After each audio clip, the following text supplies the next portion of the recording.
স্যারের ভিডিও দেখে স্যারের এখানে আইসা 15 দিনে আমার ব্যথা ভালো হয়ে যায়। আলহামদুলিল্লাহ। তারপরে আমার ছেলেকেও নিয়ে আসছি, ওও ভালো হয়ে যায়। আলহামদুলিল্লাহ। এখন ইনশাল্লাহ স্যারের ভিডিও ফলো করে আমি অনেকটাই ভালো আসছি। আলহামদুলিল্লাহ। আমি পাতিল দেওয়া পর্যন্ত বাঁচতে পারি নাই, অনেক অসুস্থ ছিলাম। আমি মনে করি আপনারা সবাই যদি এখানে আসেন, স্যারের পরামর্শ নেন, তাহলে ইনশাল্লাহ ভালো থাকবেন ইনশাআল্লাহ।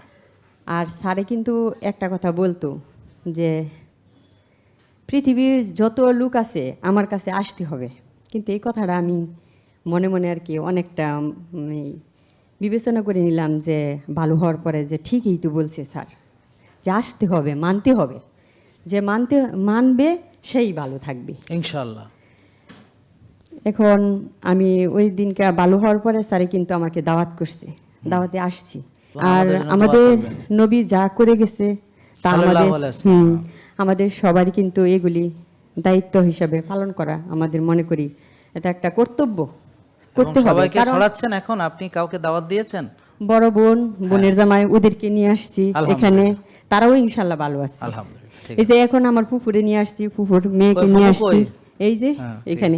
উনি কিন্তু অনেক অসুস্থ, আল্লাহ ভরসা। ওদের বাসায় আমি পরশুদিন আসছি বেড়াইতে, পরে উনি হঠাৎ করে বলতেছে যে তুই তো গিয়ে ভালো হইছ, এখন তুই আমারে নিয়ে যা। আলহামদুলিল্লাহ। আমি বললাম কি যে না, আমি তো কালকে চলে যাবো, আমি কিভাবে আপনাকে নিয়ে যা, আপনি আগে বলতেন। কই না, তুই আর গেলে আর আসবে না, আমারে নিয়ে যা।